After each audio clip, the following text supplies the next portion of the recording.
ready for some football. I don't know about you. Who else could it be but your man Lou? Yeah. Who else could it be but me, your man, Louie T? Welcome to Thursday Night Football Overtime. Cowboys, Bucs. Man, what an effing game that was.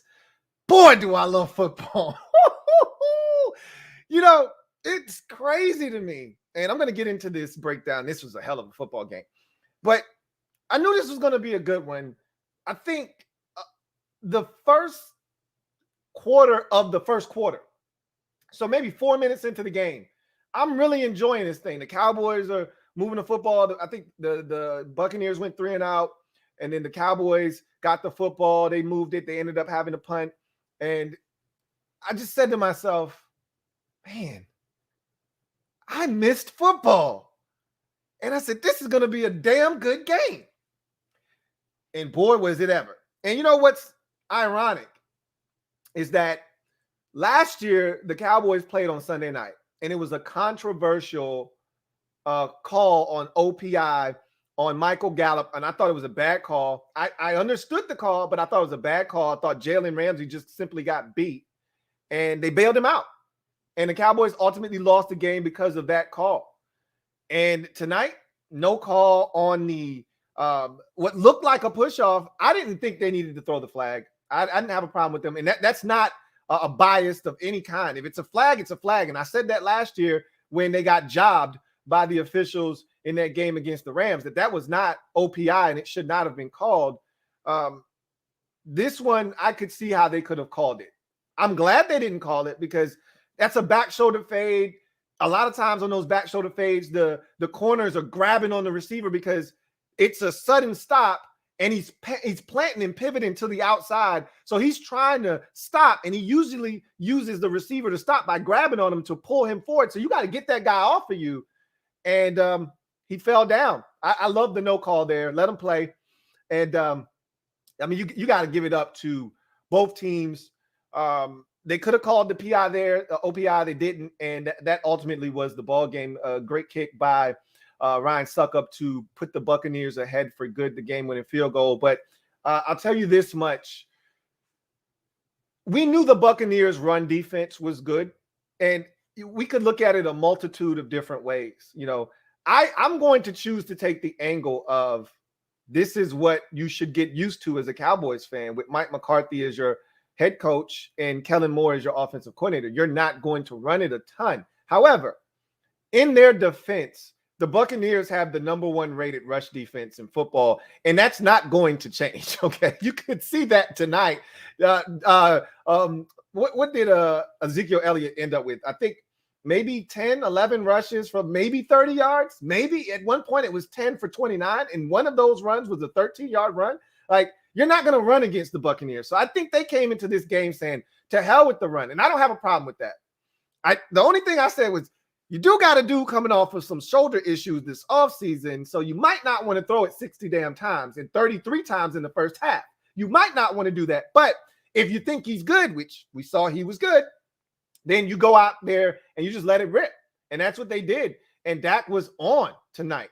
And there were drops. And it's funny, I had a discussion with the Super Friends and who's the best receiver in the NFC East. And they wanted to jump and give it to CeeDee Lamb after 1 year. And I said, you do know he dropped the football last year, right? Now, I said, specifically against Washington, I don't know what he was doing against everybody else. I do know what he was doing against everybody else because I watched every single game. But I said, I know he had some drops last year, especially against my team.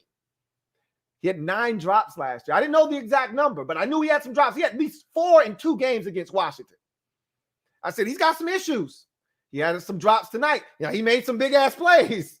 He made some big plays, and this is why the Cowboys offensively are scary, because Michael Gallup goes out of this game early stages of the fourth quarter, and it's Cedric Wilson, next man up, and they can just continue. The party just doesn't stop. They got Amari Cooper, they got CeeDee Lamb, they slide in Cedric Wilson, they got tight ends, Blake Jarwin, and the kid from Stanford. They just keep coming in waves. And Dak Prescott was phenomenal. This wasn't a great rushing game for Ezekiel Elliott, but he blocked his ass off in terms of pass protection. And Dak made some throws tonight, man. You got to give it up. The Buccaneers tried to give this football game away. They tried their best, their damnedest to give this game away.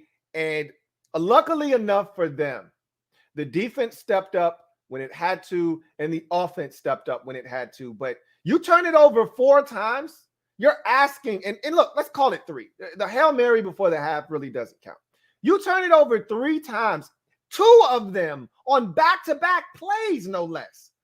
Did you see the disparity in time of possession, number of snaps, and yardage at one point in this game? We're into the 4th quarter, and the Cowboys have an 83-yard advantage at 263 to 280. They've got 63 plays in the game to the Buccaneers, like 35, and they got like a 20, almost, it felt like almost a 20-minute time of possession edge. It was ridiculous, yet they were still losing in the game. Why? Same problems the Cowboys were having last year. Now, you could say last year, no Dak, no problem. All right, now we got Dak back. We're going to take care of business in the red zone. That was the difference in the game. What's my mantra? What's my motto? You know what it is. You already know what it is. Field goals don't win games. Touchdowns do. And the Cowboys settled for field goal after field goal after field goal after field goal in this game. And if you want to win in this league, you want to beat the best of the best, you got to score 30, man. And the best and most efficient and fastest way to do that is to put up touchdowns. You want to field goal your way to 30? Good luck. You're going to need it. They tried their damnedest to do it, and had their kicker not missed earlier in the game from 35 yards out, or 31 actually, he made the 35-yarder, they would have made it to 30, and they might have won this football game. But hell of a football game by the Cowboys. The defense is still a work in progress, but I told you guys it's going to be better. It can't be any worse, right? Let's talk about the Buccaneers, though. I want to spend a lot of time on the Bucs. That's why I got the Cowboys out of the way first. We'll come back around to the Cowboys. I want to talk about the Buccaneers, though, and what they were able to do in this game. Now, Brady was Brady, okay? Despite the 2 interceptions, honestly, you could argue neither one were really his fault. You throw the Hail Mary before the half. It is what it is. And then you got the one that goes off of Fournette's hands. Did it come in a little hot? Maybe. I need Fournette to catch that football. He made a big catch later on in the game, though. But that notwithstanding, Brady was outstanding in this game. He was exceptional, man. The guy is ageless. Okay, I keep waiting for Father Time to tap him on his shoulder and say, come on, Tom, it's time to go. And it's just not happening. This guy is ridiculous. And who didn't think with about a minute 10 or whatever it was left, minute 20, who didn't think they were going down the field to score with 1 timeout left? I damn sure did. I was like, well, they needed to eat more of that clock up. And Kellen Moore tried to do that with that Ezekiel Elliott run. The Buccaneers smartly called the timeout, and they had the penalty. It wouldn't have mattered either way. They were going to have to settle for that field goal. You wanted to pick up that first down. You know, that third down was huge because that third down would have forced the Buccaneers to use their timeouts. The Cowboys would have essentially been able to kick a walk-off field goal at that point and win the game. But by the Buccaneers defense standing up, forcing the holding penalty, and even before the holding penalty, they would have gotten the stop they needed to force the Cowboys to have to settle for the field goal that they ultimately had to kick the next play or 2 plays later. So the Buccaneers defense stepped up. To me, they were the MVPs of this game, despite getting gouged and gashed throughout this football game. And I want to start there because I said this, I want to say on the podcast, my guy Ree, massive Buccaneers fan, was talking about this is the most complete team and the best roster, ever, that's coming back from a Super Bowl team. And I was like, I don't know about that. There were some of them early 90s Cowboys teams, some of those 80s 49ers team before free agency was a thing. I don't know if this was the best roster. I said, but I can tell you this, I'm not sold on your defense. Your defense is good.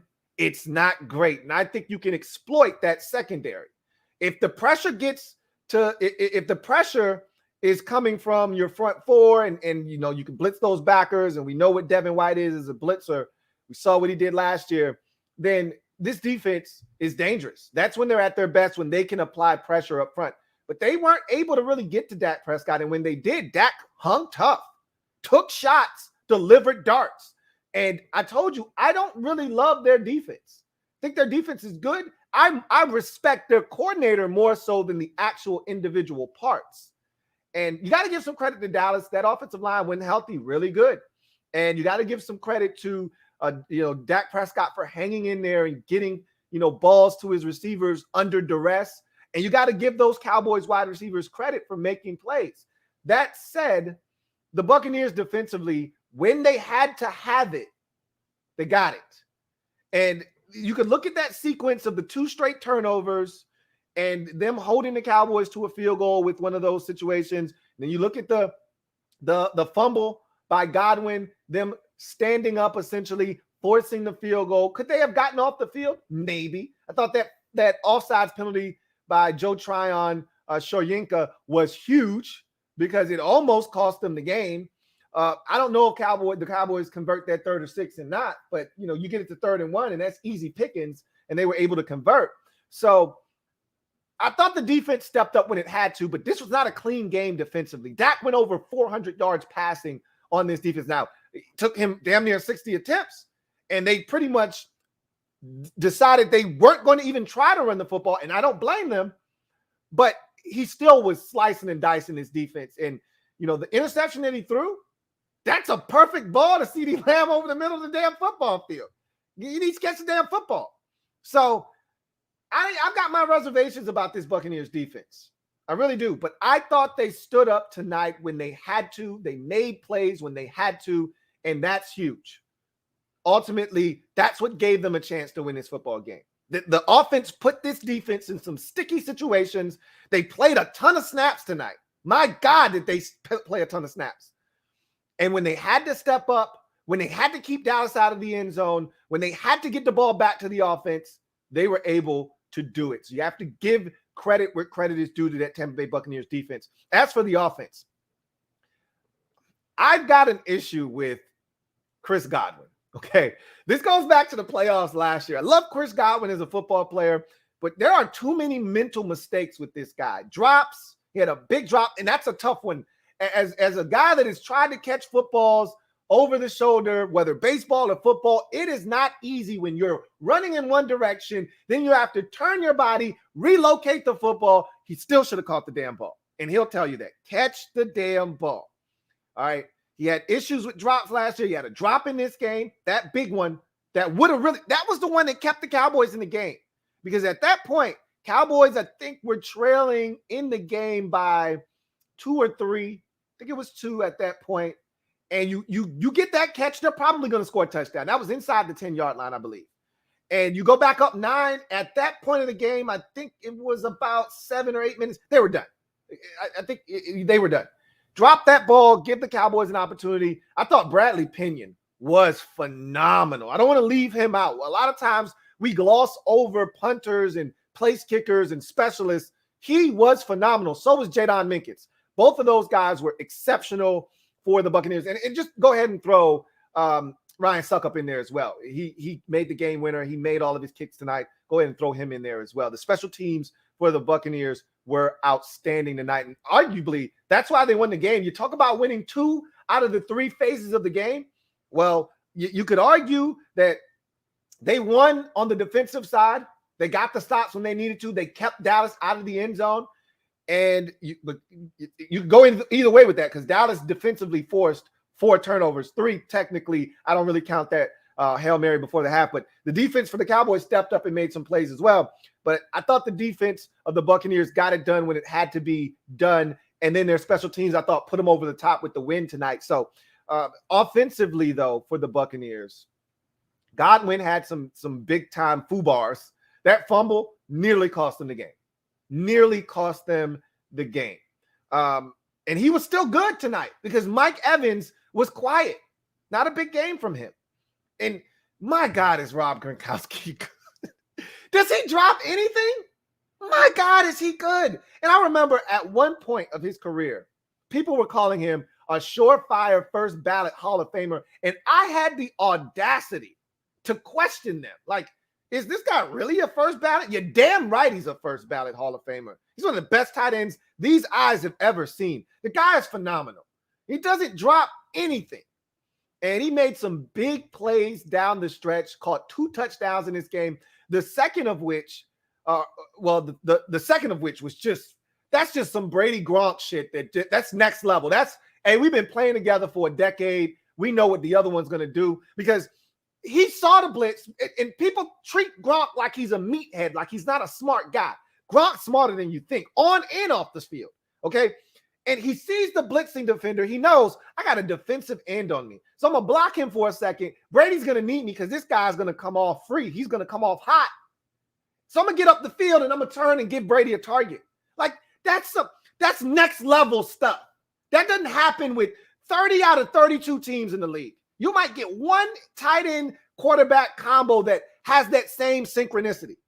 That, to me, is some phenomenal stuff, man.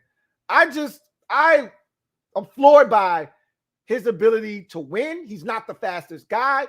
That first touchdown, how about Brady throwing a 99-mile-an-hour fastball and Gronk just plucking it out of the air in traffic with a whole bunch of bodies around him, just plucking it out of the air like it's nothing. He's phenomenal. He catches it in traffic. It doesn't matter. 2 guys around. It doesn't matter. He's going to catch the football. He was fantastic tonight.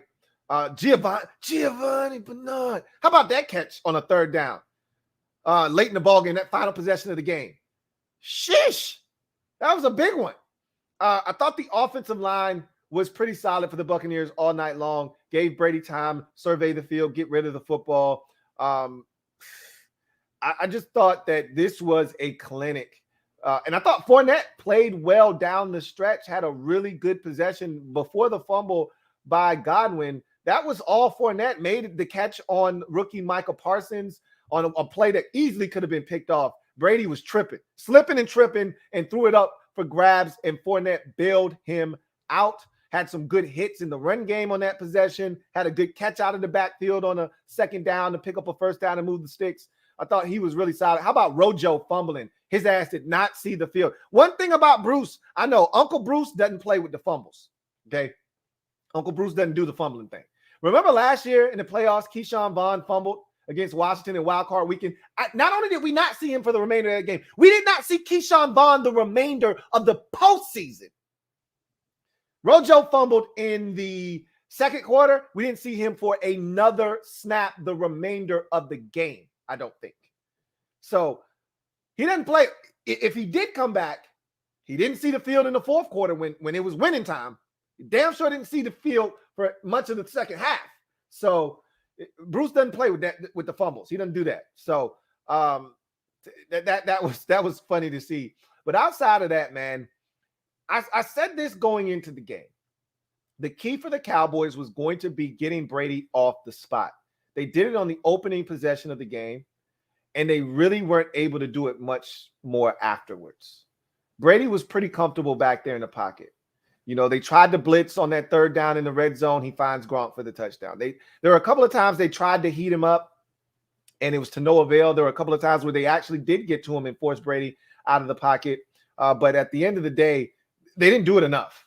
And with a guy like Tom Brady, you have to move him off the spot. If he gets comfortable, if he gets settled back there, it's good night. And Antonio Brown was fantastic. Again, when you don't get a lot of contributions from your best receiver and Mike Evans, other guys have to step up. Godwin was good when he wasn't fumbling or dropping the football. Gronk was outstanding. And Antonio Brown was phenomenal in this football game.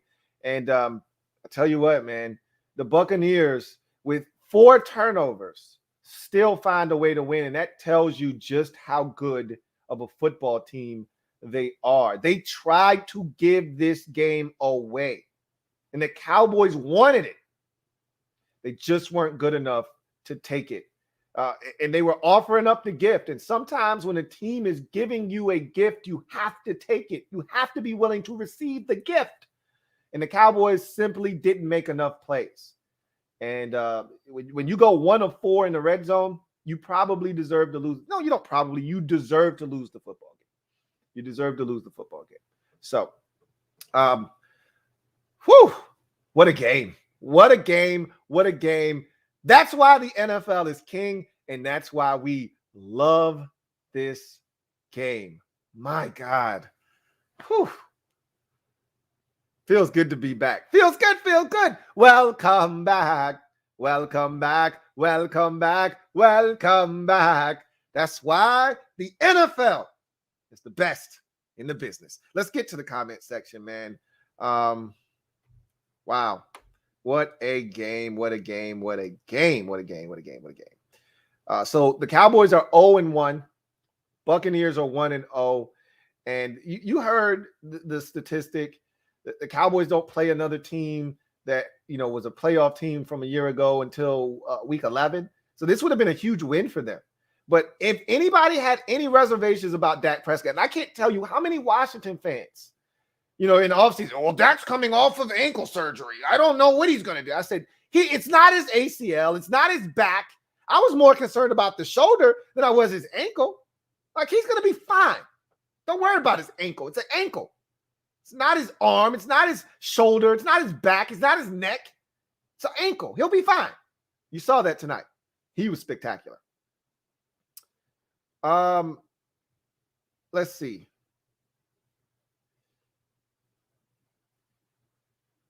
Daily Grind, thank you for the super chat. Greatly appreciate you. My guy, Daily Grind, writes, man, oh man, what a freaking game. You said it, my man. You said it. He says, them damn Cowgirls fought hard. Tom Brady never looked worried, though. So calm and poised. Love how Dak played fearless and stood tall in the pocket. Great season opener. It doesn't get much better than that, man. Dak stood in the pocket. I can't count on one hand. It had to be on two different hands. The amount of times he stood in the pocket, took a shot, knew he was going to get hit, and delivered a dime. Dak Prescott was phenomenal tonight, man. Effing phenomenal. I tell Washington fans all the time, when we talk about this schedule, don't forget Dak Prescott twice. There's a reason the man is he's 5-1 against us in his career. Or is it 7-1? Might be 7-1. There's a reason the man's only lost to us one time in his career. He's damn good. Damn good. You're not lying, Daily Ground. They fought to the bitter very end. What a game indeed. Got a super chat here from Daily Grind again. Double up. I want to give a big shout out to all my Mob Squad members out there. Mob Squad, stand up. We in the building. Daily Grind, thank you for doubling up. Double up. Daily Grind writes, not much belly dancer. He said, not much from belly dancer Zeke. Surprised or no? This game should have Washington very worried since we play both teams. It's week 1. You're going to see this. We saw cramps. We saw guys getting, in and out of the game. That's going to be something that we see across the league. You want me to tell you something that was fascinating, though, that I'm looking forward to? And maybe this is a precursor to that. And we may get a lot of this come Sunday and into Monday. Teams had that extra week to prepare. I thought the Cowboys were super prepared, and I thought they had some wrinkles that you don't usually have for a week 1 contest. And I thought that they were extremely sharp early. They were ready. The only thing that they didn't do was capitalize in the red zone, but I thought they were ready. They had some wrinkles, some things that they had put in specifically for the Buccaneers. And I think that extra week leading up to the game gave them an opportunity to put in some extra things. So maybe we'll see that around the league where teams will be over-prepared for their opponent because of the extra time that was allotted to them. Normally in the preseason, teams start preparing during that 4th preseason game week for their upcoming opponent. But now without having to worry about a 4th preseason game, you can just focus on the opponent in week 1. We may see a lot cleaner football. I thought this was a well-played game on both sides. I really did. As far as Zeke is concerned, I didn't expect him to have a big game. I did think he would get more opportunities, though. But you can see the Cowboys made a conscious effort and decision to not run the football because the Bucs weren't going to allow it. They're the best in the business, and they brought all of those guys back. William Golston, Ndamukong Suh, Vita Vea. You're not running the football against those guys. JPP is a very underrated run defender. You're not running the football against them. So they said, why even try? I don't blame them, but just know that that's a problem for the Cowboys. It's been a problem for Mike McCarthy throughout his career as a head coach. He doesn't feature his running backs enough. So I think it's going to be an issue, but this week I'm going to give them a semblance of a pass because I understood why they did what they did.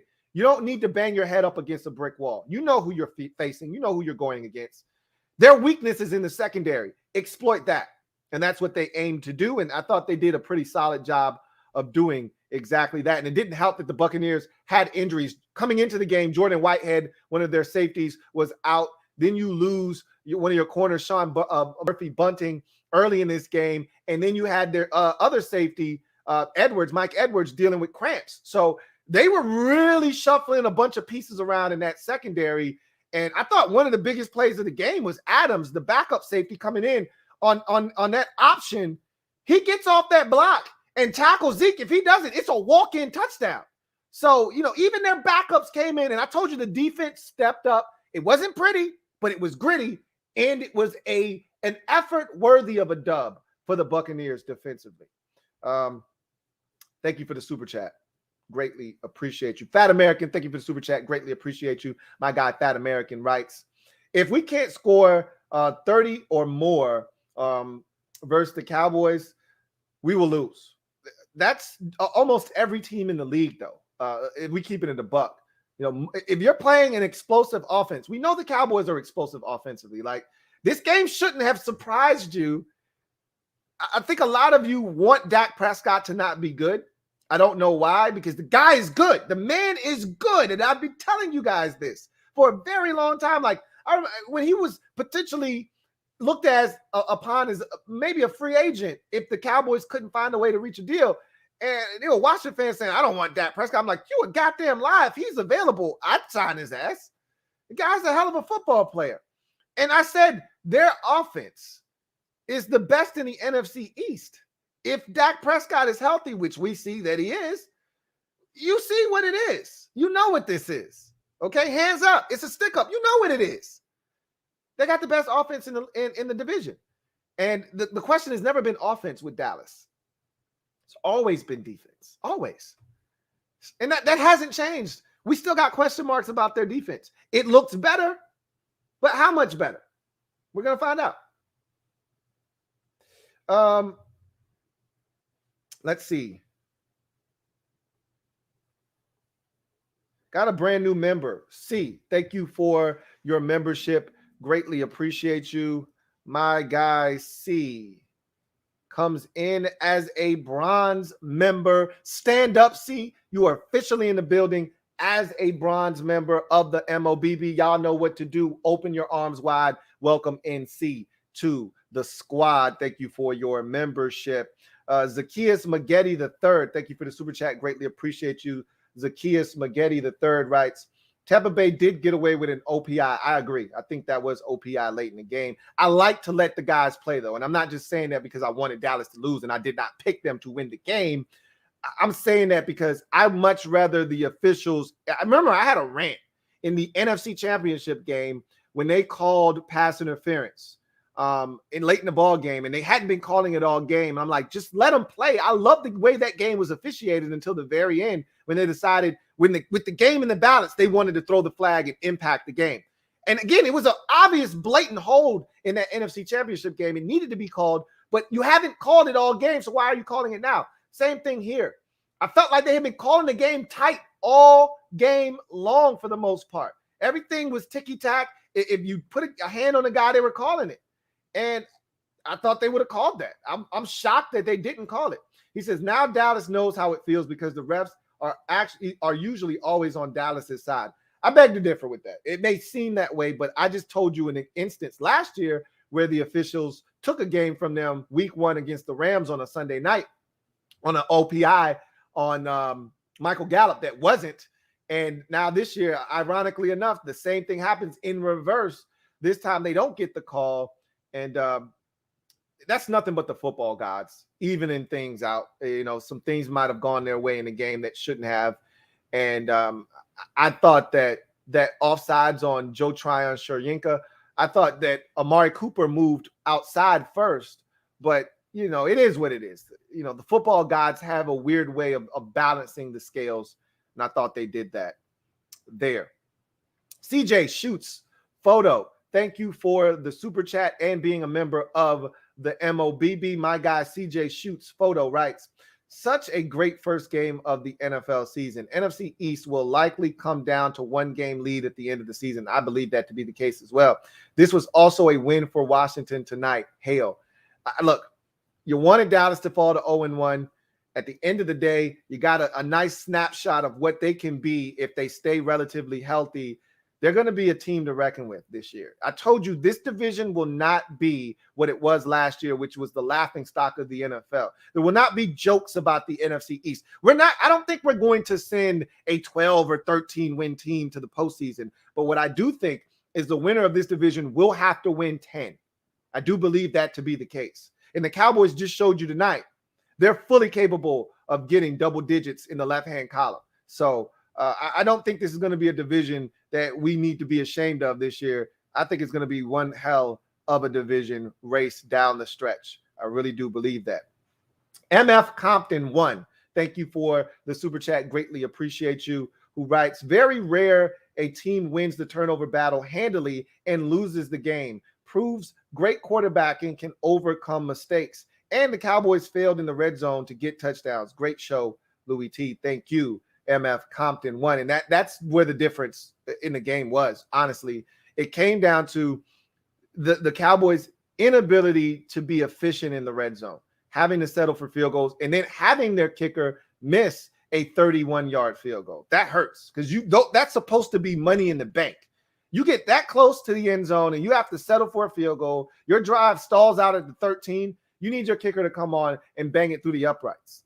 He had a kick on a 21-yard field goal that if that thing was from 31, he probably would have missed that one too. So, again, you expect certain, situations to end in points, and that one didn't. And, you lose the game by 2. You look back and you say, well, damn, if he makes that field goal, is it a different game? Probably so. So, you gotta convert in the red zone. That's the bottom line. I talked about this. I've said this many a times. I've already said it tonight, but that's why I say it so often, because it rings true, and it rang true again tonight. Field goals don't win games, touchdowns do. You want to win in this league, you got to put the football in the end zone. You cannot settle for field goals over and over again and expect to beat teams that can score 30 plus on a consistent basis, which the Buccaneers were one of the highest scoring teams in the league a season ago. Thank you for the super chat. It's not rare. It's not often you're going to win the turnover battle 4-1 and lose a game in this league. It's just not going to happen very often. Red Wings 01. Thank you for the super chat. Greatly appreciate you, my guy. Red Wings 01 writes, can we take a second to acknowledge how much of a freak AB still is? Off the field issues be damned. He's a guaranteed Hall of Famer when he retires for good.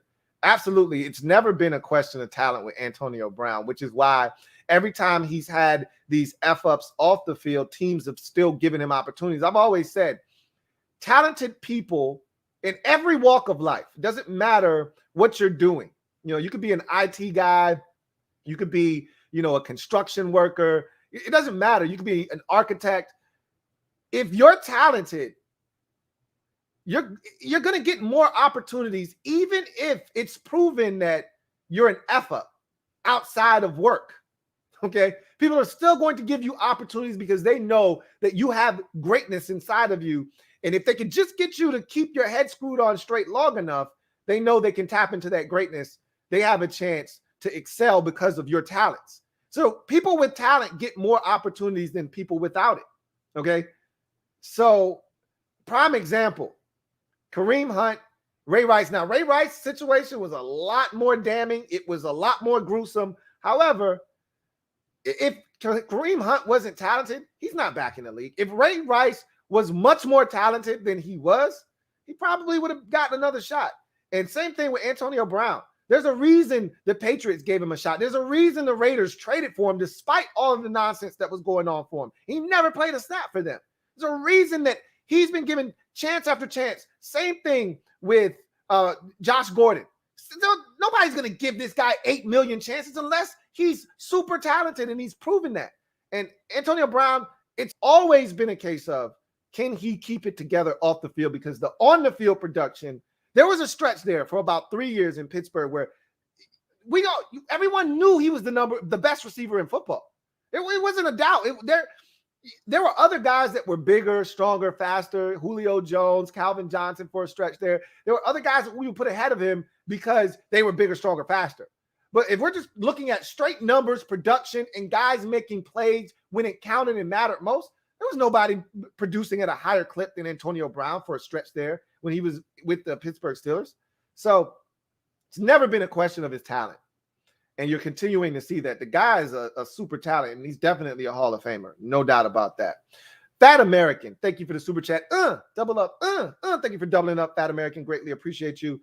Who writes, that TD pass to Ant Brown was so beautiful. Oh, my God, wasn't it? I mean, Brady just calmly stepped up, allowed the rush to pass him, patted the football one final time, and it just dropped a beautiful dime. But how about the throw to Antonio Brown, the first one over the shoulder outside down the right sideline? How about that throw? You know, as my son likes to say, look at that. How about that? That was a thing of beauty.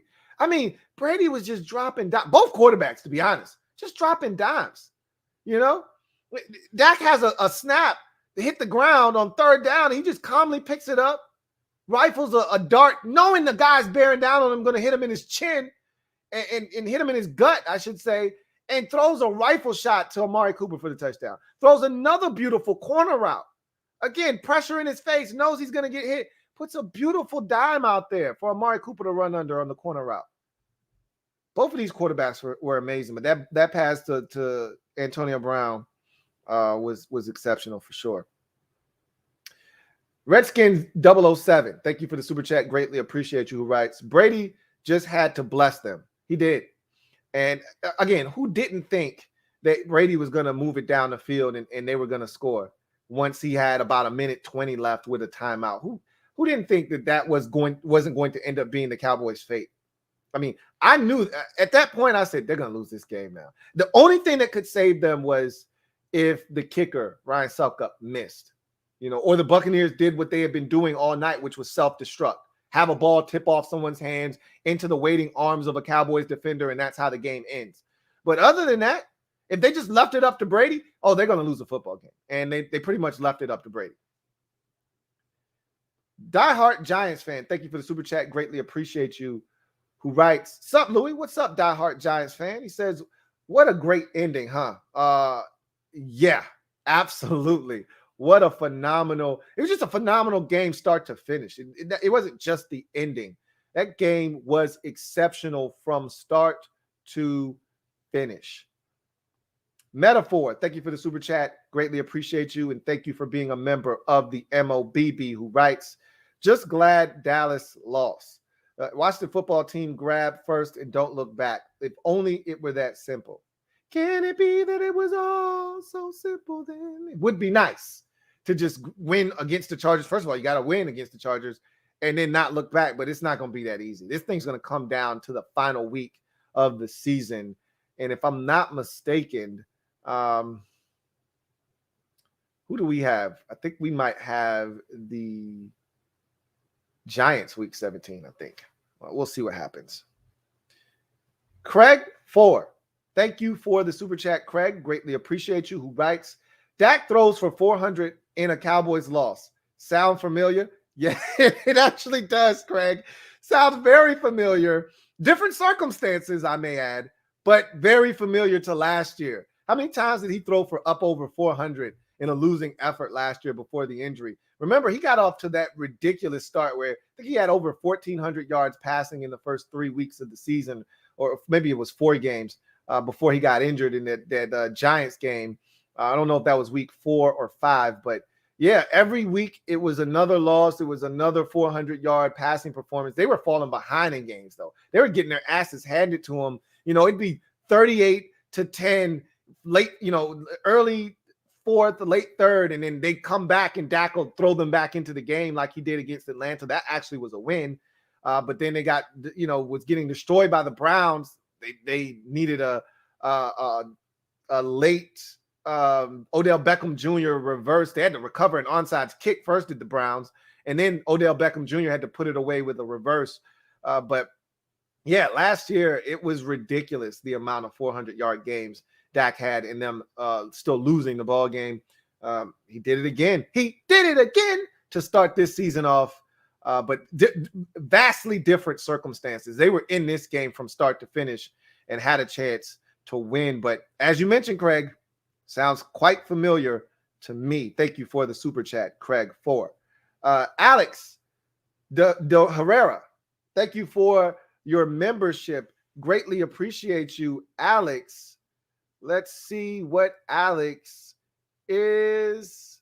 Alex is a bronze member. Stand up, Alex. You are officially a member of the MOBB. Greatly appreciate you for your membership. Mob, you know what to do. Show Alex some love. Alex, thank you for your membership as a bronze member.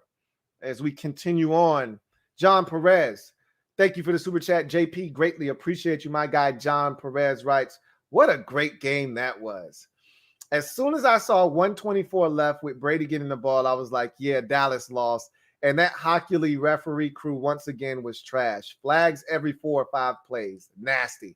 Yeah, his crews are definitely ones you have to look out for. Expect a tightly called game. And that's what it was. You know, that's why the end of the game, not getting that OPI was quite surprising because they had been calling it pretty, close to the vest all game long, and to not call it there. I appreciated the no call because I always err on the side of letting players play. Let them decide the outcome of the game. It's got to be something egregious. I didn't think that was an egregious OPI, but if they would have thrown the flag, I would have understood it and I wouldn't have had any problems with them throwing it there. But what a game. What a game. What a game indeed. 124. You knew it. You knew what Brady was going to do with that much time. You just knew it. Quentin Ruiz, thank you for the super chat. Greatly appreciate you. My guy Quentin writes, why are we acting like the Bucs didn't play 10 yards off the wide receivers? Let's not hype the Dak train. You can sit here and make any excuses that you want. They were getting a lot of one-on-one looks. Dak was carving them. When they played zone, Dak was carving them. When they came up and pressed, Dak was carving them. You can make any excuse you want. You don't want to give Dak credit? Go right ahead. Knock yourself out. You don't throw for 400 yards in a tightly contested ball game by accident. And you don't throw for 400 yards in a tightly contested ball game with teams just playing 10 yards off the entire game. The Buccaneers came after him. The Buccaneers dropped back. The Buccaneers played tight. The Buccaneers played off. The Buccaneers played man. The Buccaneers played zone. He got all the looks you can get in a football game, and he was outstanding. So you can go ahead and you can make the excuse you want as to why you don't want to give the man credit. That's fine. Knock yourself out. I'm not going to do that, though. Dak was exceptional, and he's a hell of a football player, and I've already said he's a hell of a quarterback. So I'm not gonna feed into that. Chauncey Davis, thank you for the super chat. Greatly appreciate you, and thank you for being a member of the MOBB. Chauncey writes, Micah Parsons, great against the run, but looked lost covering tight ends and backs out of the backfield. It's his first game. That's a part of the growing pains of being a young backer in this league. You know, they showed him on a play action fake. I want to say it was to I want to say it might have been to Chris Godwin over the middle of the football field, rated around the red zone. Brady got him, stretched out the football, made it look like run. He sucks up. He turns and does a whole pirouette, runs. He doesn't know where the hell to go. And he's just running, and Brady throws it right behind him where he should have been for a nice, 16, 17-yard chunk completion. And that's what's going to happen.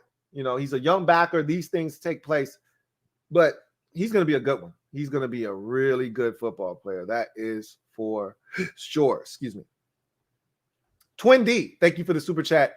Greatly appreciate you. Thank you for being a member of the Mob Squad. Twin D writes, I'm officially in fear of Dak.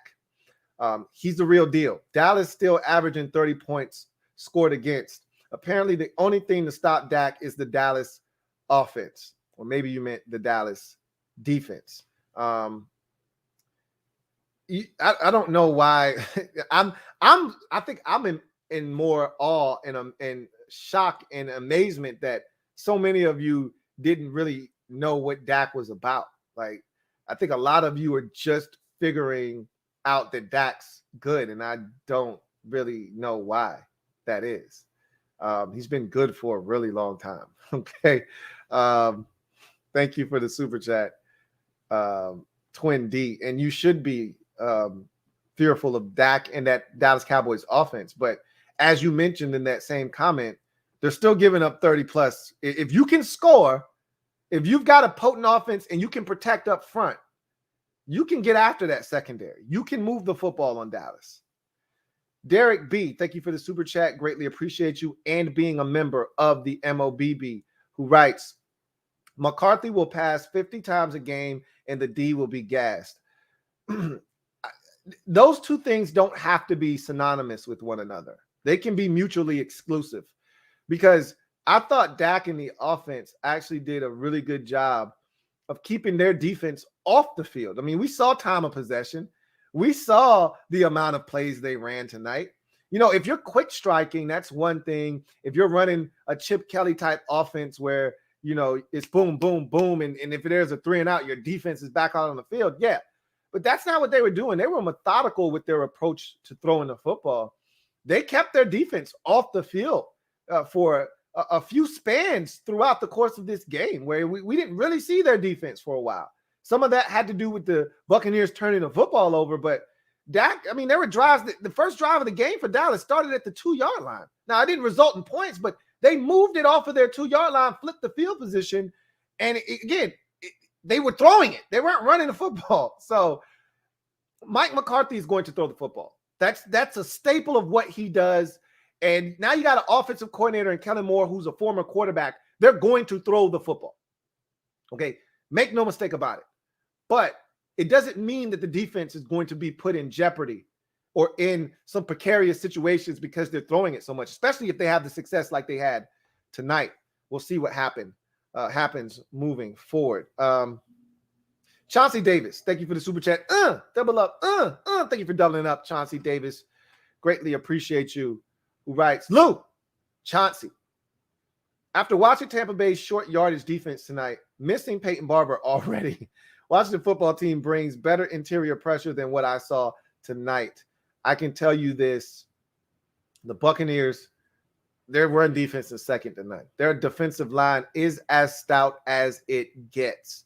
And Dallas knew that. That's why the game plan from the outset was, hey, we just going to throw this thing around. And, you know, I told you I respect the Patriots during the Brady years because their ability to adjust to the upcoming opponent was unlike anybody in the league. It's uncanny. Their ability one week to run it 47 times and only have Brady throw it 20 times.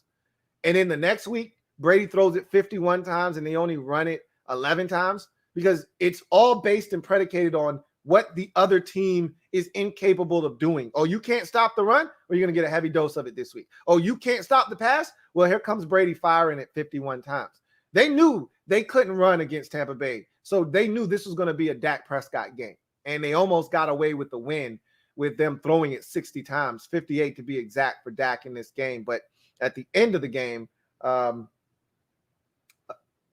the end of the day, you know, they got it done.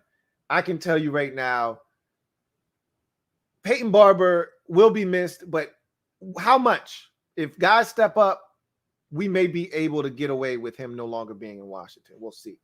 Colton Pagano Jackson, my guy CPJ, thank you for the super chat. Greatly appreciate you, and thank you for being a member of the MOBB, who writes, we all want the smoke this season. It's time to be great. Mob. Now, look, I'll tell you right now, as you can see, Dallas, if they're healthy, if Dak Prescott stays healthy, and that is not a guarantee, but if he stays healthy, you see what it is already. Their defense is going to be better. I still think their defense is a weak link and is susceptible to giving it up, but they're not going to be as bad as they were last year.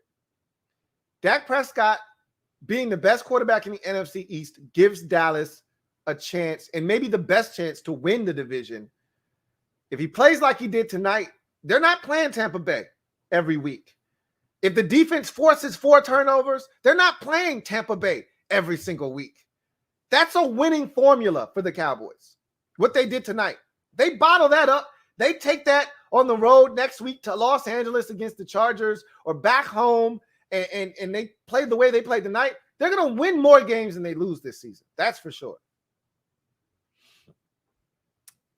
Dre, true statement. Thank you for the super chat. Greatly appreciate you. My guy, Dre, true statement, writes, Dallas had one damn job, LOL. He says, the guy coming from an Atlanta Falcons fan, he says, nah, Dak balled, and if he do that all year long, MVP-like season, for sure.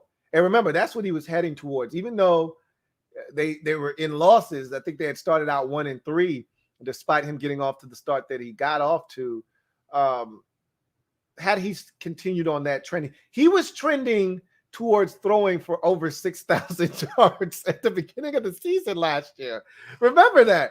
He was trending towards throwing for 6,000 yards at one point, which would have shattered the all-time passing mark in a single season for most passing yards. Look, he's fully capable. And you just said what I just said. If they play the way they play tonight, it's going to be tough to beat Dallas, and Dak would definitely be in the MVP conversation for sure. Thank you for the super chat. A1_93. Thank you for the super chat. Greatly appreciate you, and thank you for being a member of the MOBB, who writes, Cowboys O-line confirmed what I thought. Our D-line should fare well against them. Hashtag Vita Vea is a dog. He's a big dog with a loud bark. Did you see him take Tyler Biadasz and absolutely deposit him in the lap of Dak Prescott? I mean, my God, that's what you call a man mover, okay?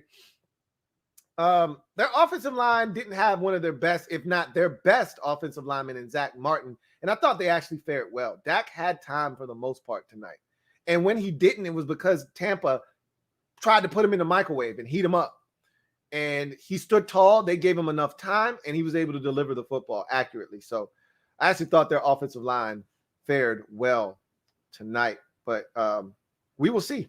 We will see. J Mart, thank you for the super chat. Greatly appreciate you.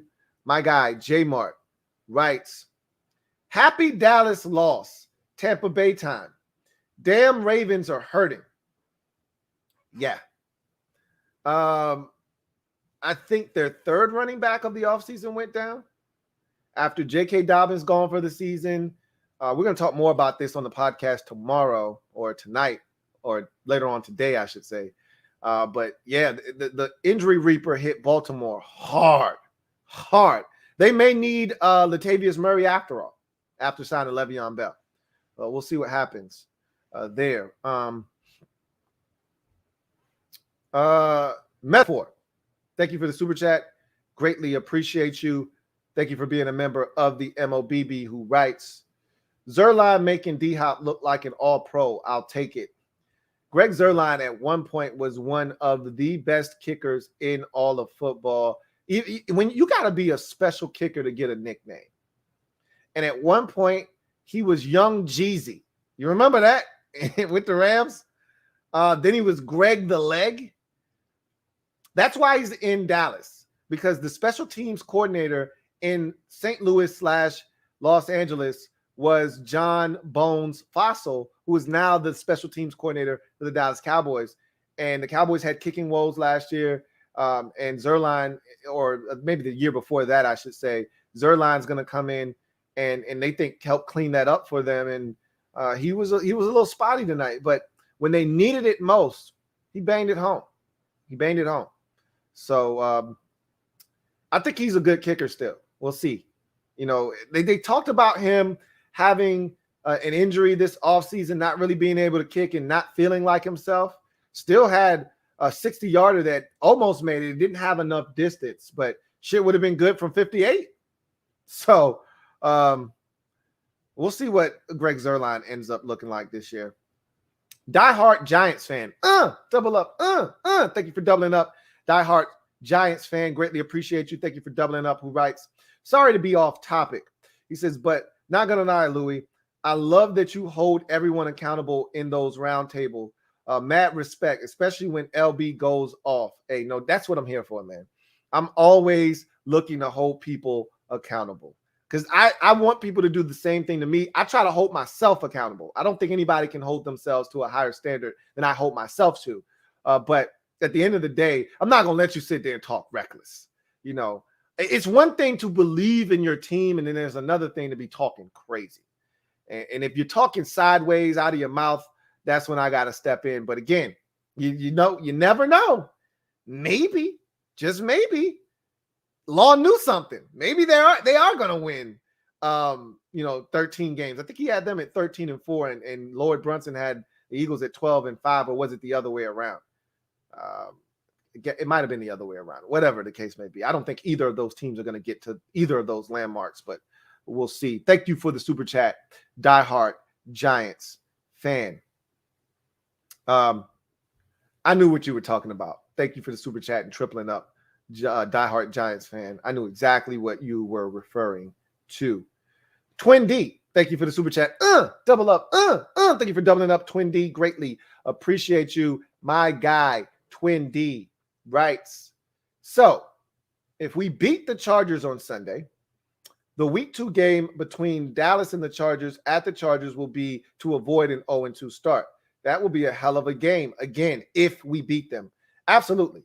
I always tend to not focus on other teams. Obviously, the Cowboys are in our division, so there's an extra vested and added interest in what they're doing. Same with the Giants and the Eagles. But I've always said, if you really feel like your team is the best, and I think overall, if we're talking rosters, if we're talking complete rosters, I think ours is the best. I think the Cowboys have the most dynamic offense because they have the best quarterback, and they got a hell of a trio of receivers and just a well-rounded offense. I don't think the same can be said about their defense. So I feel like we have the best all-around roster. There could be Giants fans that beg to differ, but at the end of the day, I feel like if you feel like you're the best, you don't worry about what everybody else is doing. You just take care of your own business because generally speaking, and this is what I talk about when I talk about the NBA or I talk about baseball or any of those sports where it's a series. When you play a team and you have to beat them 4 times to win a series, if you just worry about yourself, if you know you're the better team, it's going to prove itself out over a 7-game series. You're going to win more than the other team. When you start worrying about what someone else is doing instead of worrying about yourself, that's how you get into trouble. So for me, yeah, as a Washington fan, I do care what Dallas and Philadelphia and the Giants are doing. But more specifically, I don't care if Dallas gets off to an 0-2 start or not. I'm much more concerned with us getting off to a 1-0 and then 2-0 start. So that's always how I look at it. Yeah, them playing against the Chargers, if we beat the Chargers and both of those teams are 0-1 looking to avoid 0-2, yeah, that's going to be a nice storyline. I'm more concerned with, can we win and then go and beat the Giants on a quick turnaround and get to 2-0 on the season? That's what I'm more concerned with because I think we're the better team. And if we take care of business, we should come out on top in this division. But again, if ifs and buts were candy and nuts, oh, what a wonderful world it would be, right? So we'll see what happens. And if I could get that whole phrase out of my damn mouth.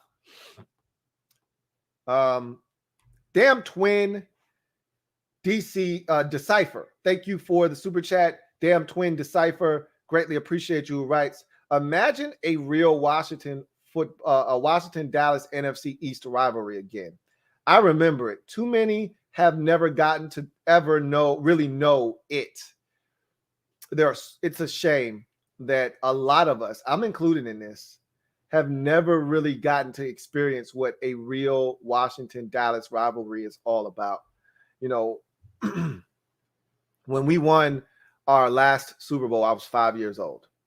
So again, I started watching football when I was 3 and really understood what was going on when I was 3. You know, really tail end of 3 into 4.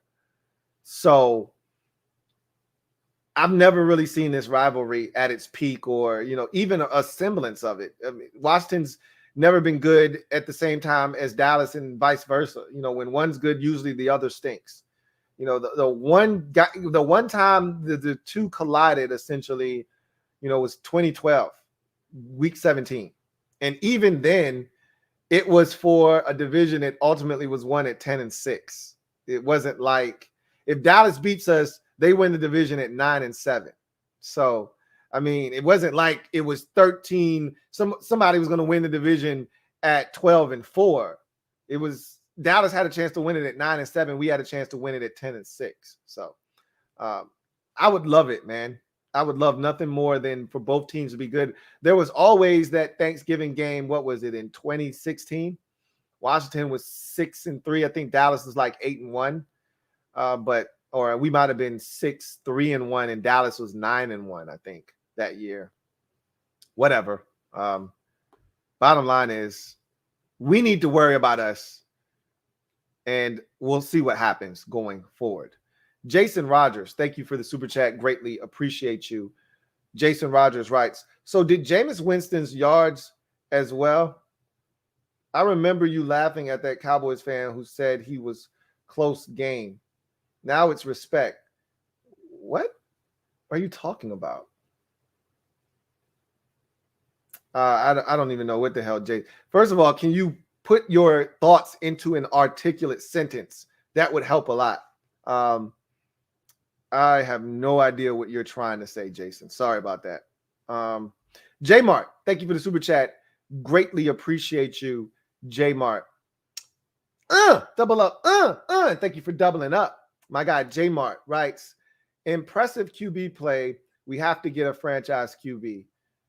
I think if you're a Washington fan, if you're looking for a big takeaway, like a big picture, macro takeaway, the micro is, hey, Dallas is going to be really good this year. Like, again, it's week 1. You don't want to overblow this, right? But Dallas is going to be a team to be reckoned with. Like, they're not going to be terrible. If Dak Prescott stays healthy, that is apparent. And the defense is probably a little bit better. Maybe not exponentially better, but it's better than it was last year. So by just how we feel about our offense was putrid last year. Even if it's not significantly better, but it's better, we're going to be better because of it. So same thing can be said for the Cowboys. So the bottom line is, if you're taking away a small, minute, granular detail, it's Dallas is going to be really solid, and we're going to have to fight for this thing. If you're looking large, bigger picture, macro view, yeah, we need one of those. It'd be nice to have one of those. It's going to be hard to win without one of those. So, yeah, they help a lot. Jason Rogers, thank you for the super chat. Greatly appreciate you. Double up. My guy Jason Rogers writes, respectfully, you sound soft and scared, so we lost the division according to you. If that's what you heard tonight, please go clean your ears out. Please rinse them out. You need a wash of your ears. And while you're there, go and get some water and sprinkle it on your face and wash your face and get your mind right. If that's what you heard from me tonight, then I can't help you. And your ears are clogged with wax. Too much wax buildup. Take the ear pods out of your ears and clean your ears out. You know, when you wear headphones a lot, you get wax buildup.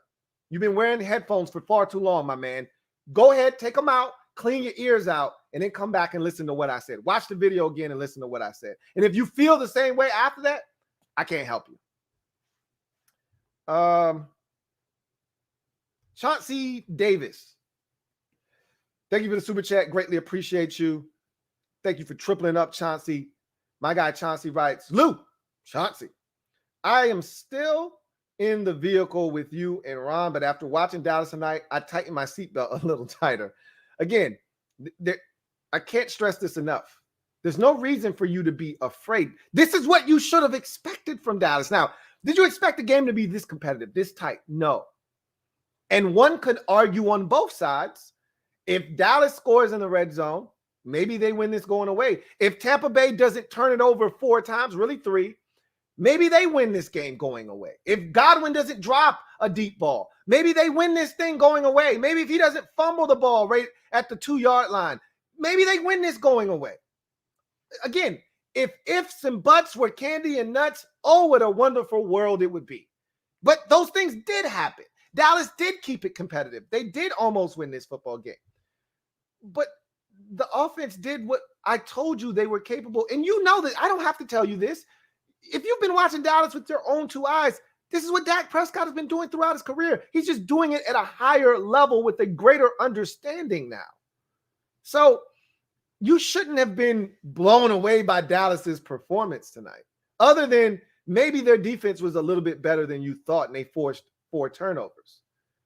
So again, don't worry about what everybody else is doing. Be more focused on what we're doing. But don't take the seatbelt off.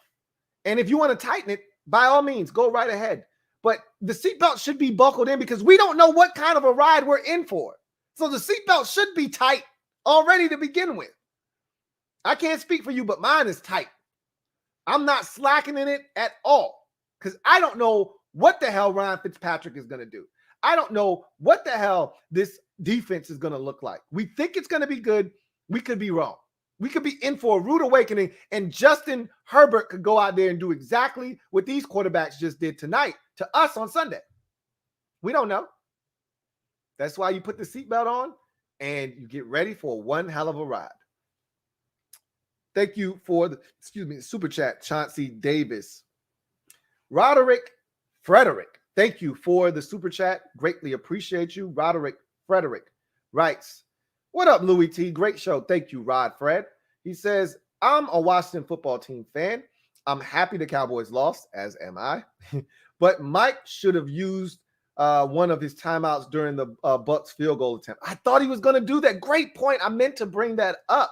I kept waiting and waiting and waiting. And I said, okay, right when this thing gets to about 5 seconds and he feels like the kicker is going to attempt the kick, that's when he's going to go over to the official and signal for the timeout. And he never did. You know what I would do?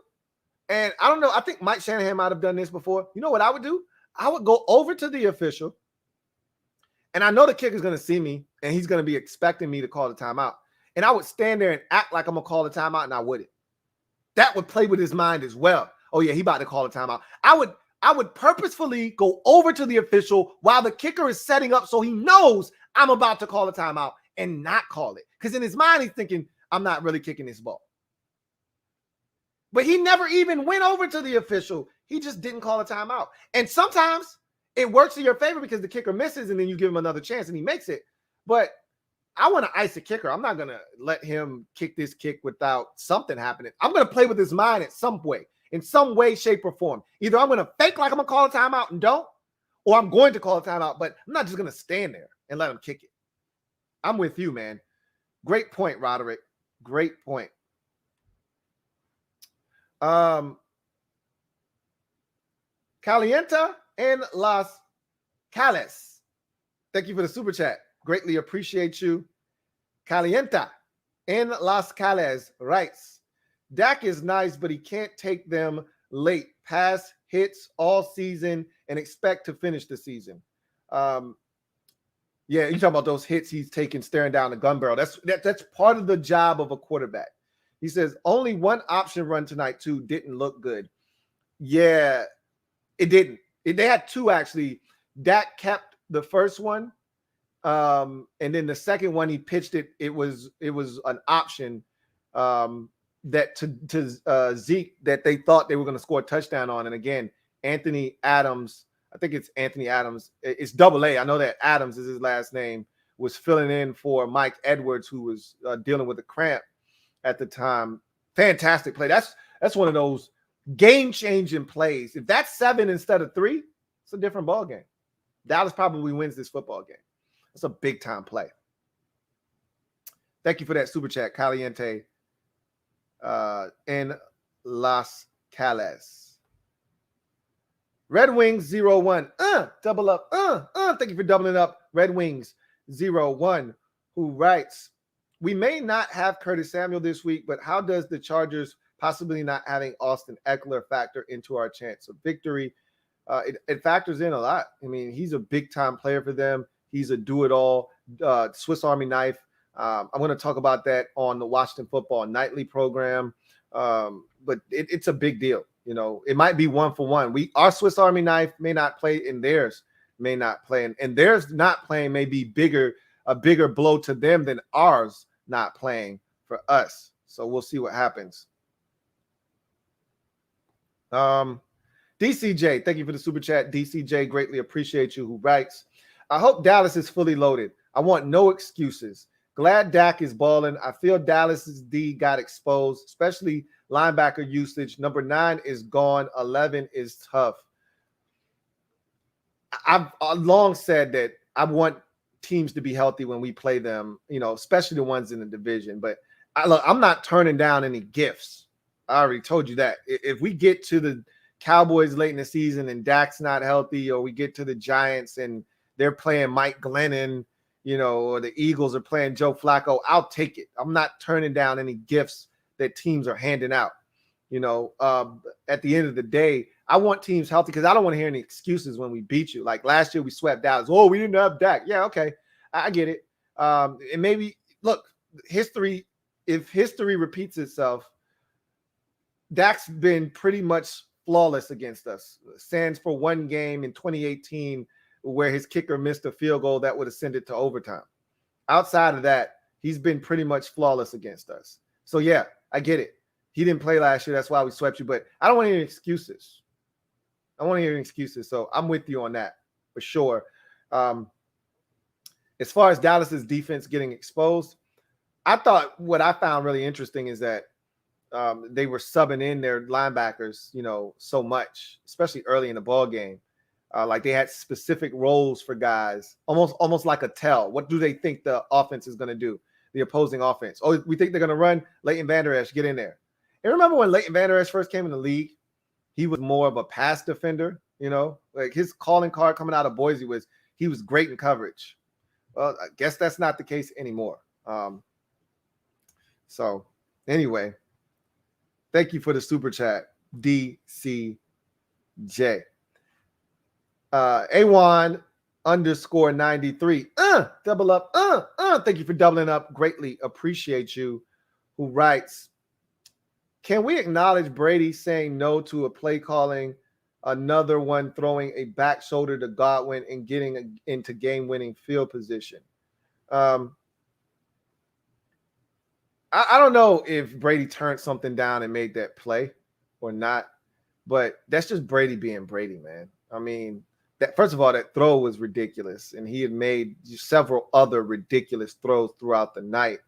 I mean, the throw to Godwin that he dropped, Brady's essentially backpedaling on that one with pressure in his face, and he just lobs that thing up there, and it was in the perfect spot. I mean, Brady's ridiculous, man. You know, I remember over the years, you know, a lot of people being Brady haters and not wanting to see the man win, especially when he was with the Patriots. But at some point, you just got to tip your cap and say, man, this guy's ridiculous, man. He's 44 effing years old, and he's playing like a 24-year-old. It's ridiculous. It's ridiculous. A1_93. Thank you for the super chat once again. Greatly appreciate you. Who writes, LOL, I knew he was pissed sitting on the sideline. You knew he was. You know, they showed you know, they put the pan on him over on the sideline when Dak was taking the Cowboys down the field, and you could see Brady was like, man, just let me get one more shot, man. Defense, get a stop. Let me get one more shot, man. And conversely, when they put the camera on Ronald Jones, he looked like a man that was probably done for the night. He looked like a man that knew, man, I just effed up. And I might not get back in the game to redeem myself. Oops. So, yeah. Metaphor, thank you for the super chat. Greatly appreciate you. My guy Metaphor writes, don't mind Jay Rogers. Got concussed on hit by Ron's whip. Yeah. I don't know what he's got going on there, but it is what it is. He's still a part of the family. I told you every now and again you get a drunk uncle, still part of the family, and you know that the uncle's drunk, and you know that's usually how he operates at these family functions. You still acknowledge your drunk uncle. You just ain't kicking it with him. That's the same way with Jason Rogers. It's all love. He's still a member of the family. He's just off in the corner. We just let Jason do what he do. It's all good. It's still all love. Dre, true statement. Thank you for the super chat. Greatly appreciate you. Double up. Thank you for doubling up, Dre, who writes, that damn Brady man shaking my head. I had fast and furious defense at the 120 mark. I look. Once the Cowboys had to settle for the field goal, I said they're going to lose this game. First of all, the first thing I thought was it's Brady. That's one. And then two, I said, I don't trust this Cowboys defense. I don't trust this defense. Yeah, they've gotten some turnovers tonight. I don't trust them. Again, much of what happened tonight was self-inflicted by the Bucs. The one turnover that was forced was and it's funny because if you watched Hard Knocks, I know a lot of you didn't, but they actually had a drill where they put on boxing gloves and they practiced punching the ball out. And it came to fruition in this game because DeMarcus Lawrence, D-Law, went in and punched the damn football out, reached in the cookie jar and came out with a yum, yum, eat 'em up. Yum, yum, eat 'em up. That was a beautiful peanut punch. Right on the button. That was the only turnover that they actually forced. The Fournette dropped screen, that's almost an unforced error. I take that back. That fumble at the goal line that DeMonte KZ forced, now that's legit. He put his helmet on his arm and then it squirted the ball out. He put his helmet in the right spot, and that was a forceful hit on a guy trying to get into the end zone. So I got to give credit where credit is due there. The Cowboys defense stepped up, but again, I didn't think they were going to be able to stop Brady from getting his group in the field goal range. I just didn't. Sean Hawk, thank you for the super chat. Greatly appreciate you. Thank you for being a member of the MOBB as well, who writes, I hope TB12 plays forever. I love watching him too much. At this rate, he might end up playing forever. I love the thumbnail, by the way, Sean. I really, really do. Shout out to my guy, Sean Hawk, rocking the Ron's Plan T. Him and my guy, Derek B, both rocking the Ron's Plan T on their thumbnails. Does anybody see the end in sight? I mean, if someone came to me and said Tom Brady's going to play until he's 50, would you disagree with that statement right now? Seriously. I'm not bullshitting right now. I think it's going to happen just like that when it does. But man, the guy looks good, man. That's all I can tell you right now. Hunter Hodovic, thank you for the super chat. Greatly appreciate you. My guy, Double H, writes, what's up, T? What up, Hunter? He says, that was a good game. But more importantly, how we looking health-wise for Sunday? Heard some groin stuff going on with Curtis. Hashtag MOBBSQUAD. We're looking fine. Curtis is the only guy on the injury report at this current juncture. I feel good about where we are. But, Curtis is probably not going to play this weekend. And that's fine. That's fine. Can't miss what you never had. We've gotten so many lessons in that as Washington fans over the years. You guys should be just fine without him because we don't know what he looks like in a Washington uniform. Can't miss what you never had, right? Right. Diehard Giants fan. My guy, diehard Giants fan. Thank you for the super chat and greatly appreciate you.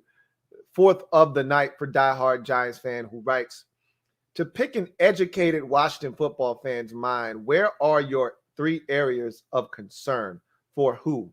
My team or your team? You don't have to super chat that answer. Just put it in the comment section. You know what? Don't worry about it. I'll just do it quickly. For my team, 3 areas of concern. Obviously, quarterback is at the top of the list because I don't know what we're going to get from Ryan Fitzpatrick. I never wanted him in the first place, but we'll see what he does. The second area of concern is linebacker. Don't really know what we're going to get out of those guys. I don't want John Bostic starting. He's still starting. We don't know what we're going to get out of Jamin Davis yet. I'm excited. I'm hopeful, but he's young and he's got a lot to learn, and we're putting a lot on his plate, and we'll see what he does. We saw what Michael Parsons looked like. Michael Parsons looked out of sorts at times tonight. That's going to happen with a young linebacker. So linebacker is a worry for me. And honestly, the third one would be the consistency of the offense. You know, can we score enough points? Can we not turn the football over? Can we do the things that we need to do? And I think I would put a slash on that field goal kicking. That's another area of concern for me. Dustin Hopkins, can he be consistent? We saw tonight the inability of the Cowboys to put it in the end zone, coupled with a field goal kicker that, I mean, let's not act like he missed 20 kicks. He missed an extra point. He missed a field goal, but you lose the game by 2. I mean, do I need to say any more? So these are the same concerns we have as a football team. Can we put the ball in the end zone, and can our kicker make possessions count? And so I would say those are concerns for my team. For the Giants, I think you were just talking about my team, but if you're talking about the Giants, Daniel Jones, same thing. Can you get consistent play out of Daniel Jones? Offensive line might even be ahead of that. You know, can you keep Daniel Jones upright? That would be a big concern. And I really think just the health overall of the team. You had some injuries to some guys that you've signed in free agency. Kenny Golladay and Dory Jackson have been banged up. And I think Kadarius Toney was dealing with some stuff as well. Saquon Barkley's coming off of an injury, so you want to kind of take it slow with him. Evan Ingram is dealing with an injury right now. You got Kyle Rudolph coming off of an injury that you signed in the offseason. So a lot of injuries there. You want to be mindful of that as well with the Giants.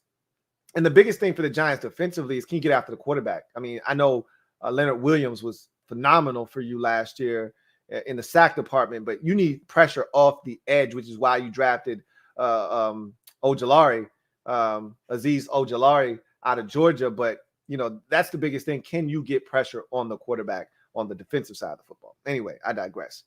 Twin D, thank you for the super chat. Greatly appreciate you. My guy, Twin D, writes, I've always respected Dak.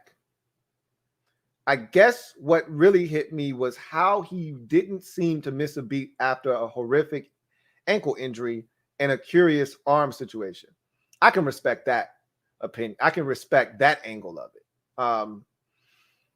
You thought there would be more rust. You thought he would look somewhat out of sorts. You thought it might take maybe a quarter or 2 for him to get into a rhythm, especially with him not really seeing much action in the preseason, not seeing any action in the preseason for that matter, and not a ton of practice reps.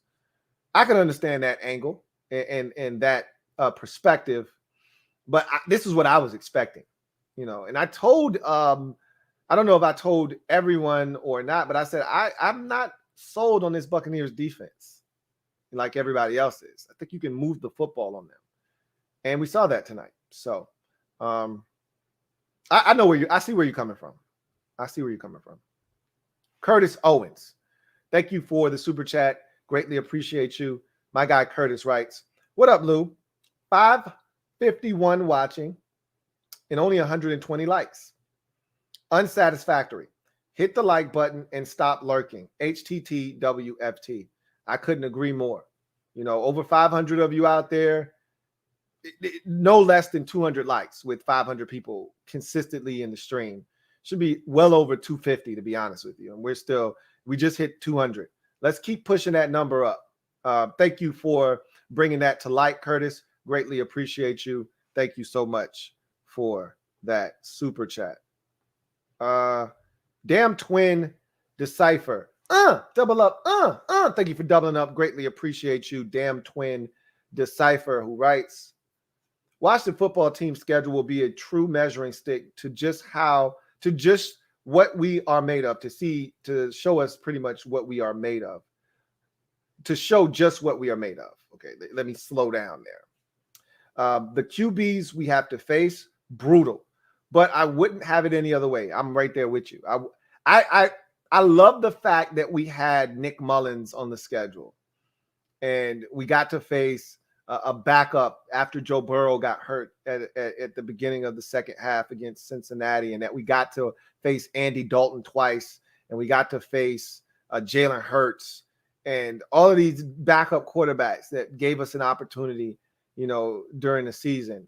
That's great, but doing that can give you a false sense of hope and a false sense of who you really are. There's no faking it when you got to go through the gauntlet that we got to go through. Either you're good or you're not. Either the defense is what we think it could be or it's not. We're going to find that out this year. And I wouldn't have it any other way, because there are a lot of fans out there that think this defense is elite. Oh, really? Well, we're going to find out this year if the defense is elite or not.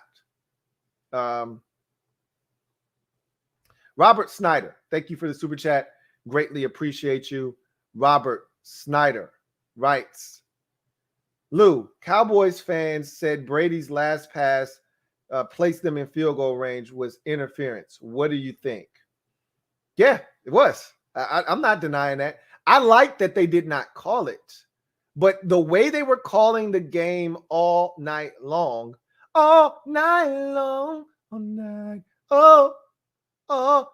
long, all night. The way they were calling it all night, they should have called pass interference, because that's the kind of call they had been calling all night long. But I like when they let the players on the field decide the outcome of the game. Okay? There were instances where I saw opportunities for the officials to call holding on Dallas on touchdown passes by Dak Prescott, by big plays by Dak Prescott in the Cowboys offense. That's a hold. Well, they didn't call it. Let the guys play. Let them play. If it's not a blatant, obvious, you got to call it. Like, I didn't even think the extension on the push was like a full extension. I thought that was it. Get off of me. You're trying to hold me. You can't stop. I stopped on a dime on his back shoulder fade. You can't stop. You're trying to use me as a way to get back towards the football. Get off of me. And he fell down. If they would have called it, I wouldn't have had a problem with it, and I would have thought it was the right call. I like that they didn't call it, though. Let the players on the field decide the outcome of the game. If it's egregious, if it's blatant, you do what you got to do. But yes, it was OPI. If we keeping it a buck and some change, yeah, it was OPI.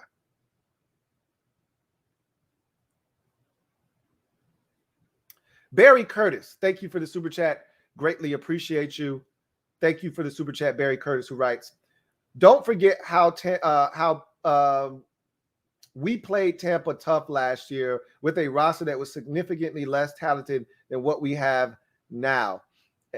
That is correct. Also, keep in mind, Tampa didn't have Devin White in that game, and he makes all the world's difference. Okay, let's not forget that either.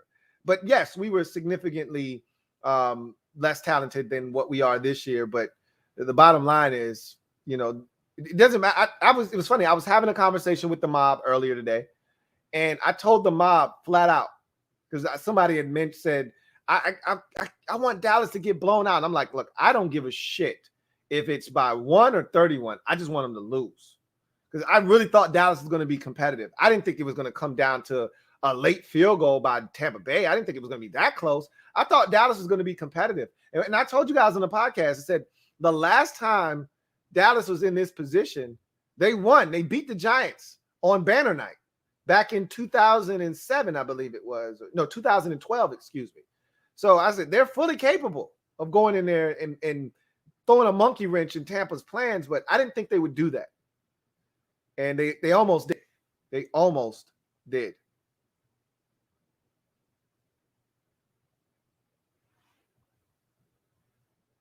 Jason Rogers, thank you for the super chat. Greatly appreciate you, my guy, Jason Rogers. Third super chat of the night. Thank you for tripling up, who writes, LOL. I left a DM for you. I can't wait to read it. I love the show. I'm not the drunk uncle. Well, that comment actually made a ton of sense. Okay. You're redeeming yourself slowly. Okay, Jason. But the first couple of comments sounded drunk uncle-ish, if you will. But that one, a lot more composed and actually made sense. So thank you for the super chat. And can't wait to read the the DM. Metaphor, thank you for the super chat. Greatly appreciate you, my guy. Metaphor writes, no more. He said, no more Dak talk. Reyes getting a TD Sunday. Sammy's slam. He's got to be active first. I'm not sure he's going to be one of the 3 tight ends that are active on Sunday. So that's the first thing. In order to score a touchdown, you actually have to be on the field and active. Not even sure that that's going to be the case. We will see. Robert Snyder, thank you for the super chat. Double up. I think you're doubling up, Robert. Might be wrong. Anyway, thank you for the super chat. Greatly appreciate you. Robert writes, Lou, compare our DBs to Tampa Bay. It is possible Washington football team can be that bad Sunday. Yeah, we could. I mean, they're banged up in their secondary, but their secondary is still young. A lot of people like Jamel Dean. All of those boys are young. They're young boys. You know, Carlton Davis, Jamel Dean, Sean Murphy Bunting, Antoine Winfield, Mike Edwards, Jordan Whitehead. They're all young, wet behind the ears, breath smelling like Similac. They're young boys. I don't know if any of those guys, maybe Mike Edwards, but even him, I don't think any of those dudes are on their second contract yet. I think every single one of those boys are on their rookie deals. They're young back there. So I think you can take advantage of them. Carlton Davis looked good tonight, though. He was the one guy that I was like, hey, you might not want to do that. You might mess around and get picked off. You know, he almost got one in the end zone. But they were going after Jamel Dean. You know, God, they were going after Jamel Dean. They were going after Ross Cockrell. Like they were picking their spots, and they were going after the specific guys because they knew they could get some wins off of those dudes, and they were having some success. Our DBs, I think we're more seasoned, and I think we have. First of all, the Buccaneers safety position is more talented than ours. I like our corners more than their corners. I like their safeties are way more talented, and they're deeper at safety than we are as well. So I take their safeties over ours in a heartbeat. But give me my corners. Give me the corners we got over theirs. Thank you for the super chat, Robert Snyder. Abdella, thank you for the super chat. Greatly appreciate you. Abdella writes, hey, Lou, why haven't we signed a linebacker like Bernardrick McKinney or someone? Any thoughts? They're going to roll with what they have. They're not interested. Even they had opportunities to go elsewhere at the linebacker position, and look what they did with the practice squad. They brought back all of the 3 linebackers that were here. They brought 3 of them back, and then with the rookie safety Derek Forrest being placed on IR, they just went ahead, freed up a roster spot, and brought up David Mayo to the active roster. So you still got Jordan Kuznick. You still got the special teams standout. I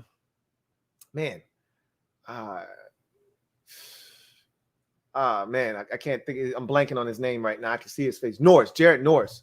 On the practice squad, they're just gonna roll with their dudes. I don't think they're looking to, try to bring somebody else in from the outside right now. I think they're comfortable with the guys that were here and just continuing to build with them. So we'll see what happens. Diehard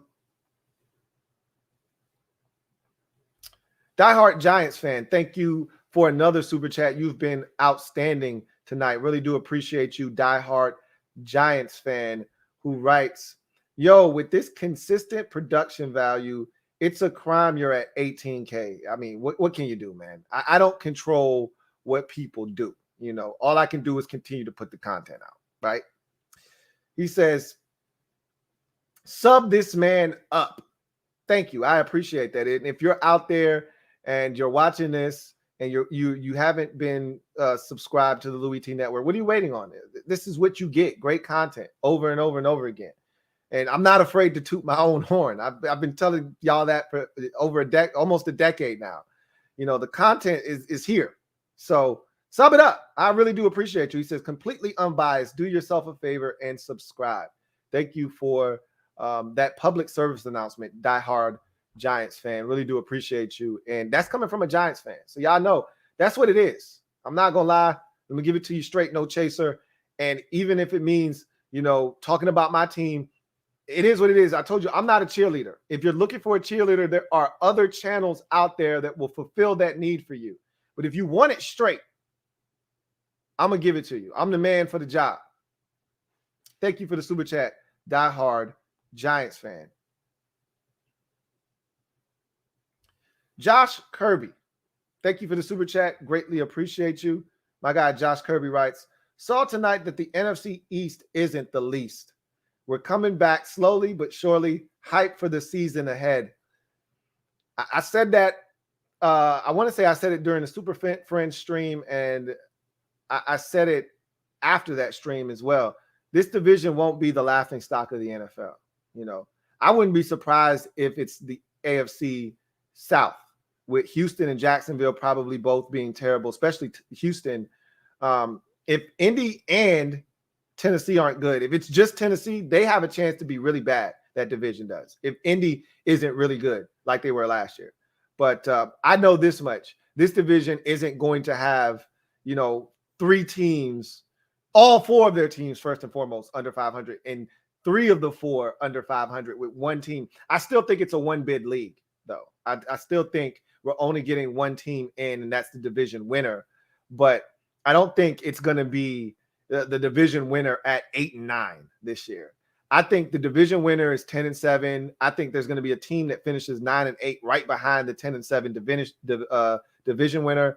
I think there's going to be a team at 8-9, and then I think you're going to have a team at 6-11. I think that team's going to be Philadelphia, but we'll see. You know, we'll see what happens. But this division won't be a pushover.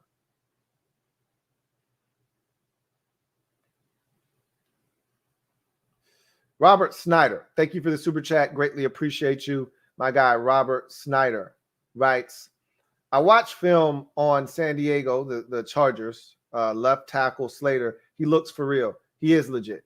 He is legit. Rashawn Slater, there's a reason he was a first-round pick and a guy that a lot of people thought was the best tackle in the entire draft. Sweet feet, great movement.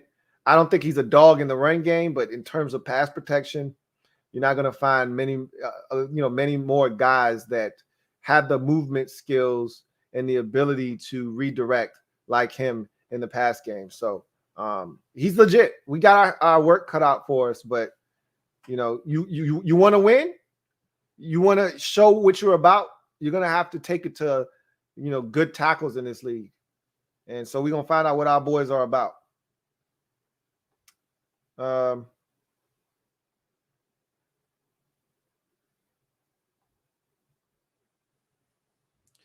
Hunter Hodovic, thank you for the super chat. Greatly appreciate you. Thank you for doubling up, Hunter Hodovic. Double up. Who writes, hey T, been watching some last year highlights to get hyped for Sunday, and I gotta ask, is Kyle Allen better or worse than I remember? LOL. He balled out. He's probably somewhere in between. He's probably in the middle somewhere. Remember, he was 4 touchdowns, 1 interception, and really managing the game well when he got injured. I was excited about Kyle. If you remember, I was excited about him last year. I thought our season was over when he got hurt. I thought he was actually going to give us a chance last year. So he was actually pretty good last year. You know, really good for us. But he's still Kyle Allen at the end of the day. So you can't run too far with that.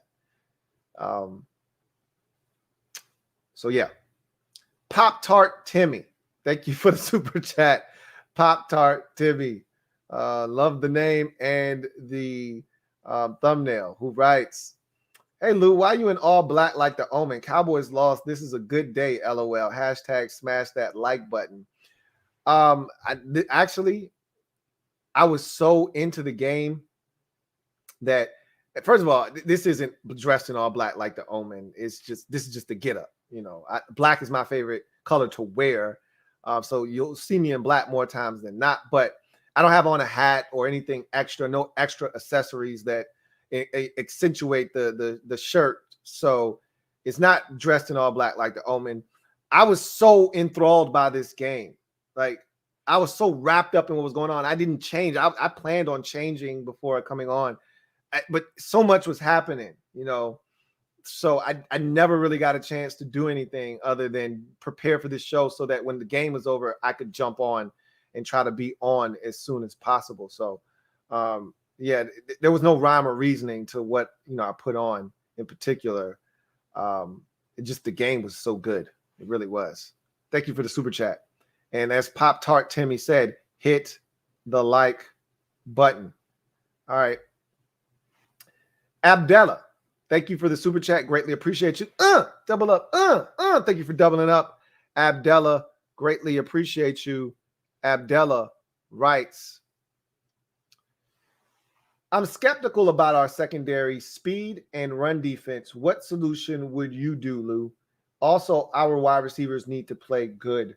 You should be skeptical about the secondary speed because Benjamin St. Juste is going to play, and he isn't the fastest cornerback, and I think receivers can get on top of him and get behind him. So we'll see. I thought, what was it? It was either the New England game or the Cincinnati game. I thought a receiver got on top of him, and it wasn't the best throw in the world, and it allowed him to make a play on it. But we aren't the fastest secondary. So I'm not in love with our speed back there. That said, we should be fine. We should be fine in that department. That's not something I'm willing to dwell over. As far as the run defense is concerned, I'm more concerned with that. I don't know if the Chargers are the team that is going to actually exploit our run defense. If it is in fact leaky like it was last year, we don't know that to be the case this year. It's a brand new season. So I don't know if the run defense is leaky this year or not, but I don't know if the Chargers are the team that will be the one to exploit that if in fact the run defense is leaky. But I can tell you this much, not having Austin Eckler does help a hell of a lot if he's not able to go. So we'll see what happens. As far as our receivers, yeah, that's an understatement. They need to play well. Yeah. Especially with Curtis Samuel potentially being out. As Scott Turner said today at his presser, other guys are going to have to step up. Period. End of discussion. I wouldn't do anything different than what the coaching staff has already done. When we have trouble stopping the run, what do? They put 5 defensive linemen on the field. They go to the 5-2 look. It worked last year. If that's what you got to do, that's what you got to do. So I wouldn't do too much different than what they're already doing. So thank you for that super chat, Abdella. Got another super chat here from Metaphor. Greatly appreciate you, Metaphor, who writes, no Boza or anyone in pre for LA, possibly ACL, not 100%. Well, you're not going to play Boza in the preseason if he's coming off of any kind of injury or surgery or anything of the sort. You don't need to see him. You know what he's about. He's going to play in the game. He's not bounded by any kind of injury or any kind of concern right now. He's not on the injury report. I told you I watched their head coach Brandon Staley mic'd up, and there were clips of Boza, working on the edge. That was over a month ago. He's fine. He'll be playing in Sunday's game. So I'm not ducking anybody. I'm not looking for any shortcuts.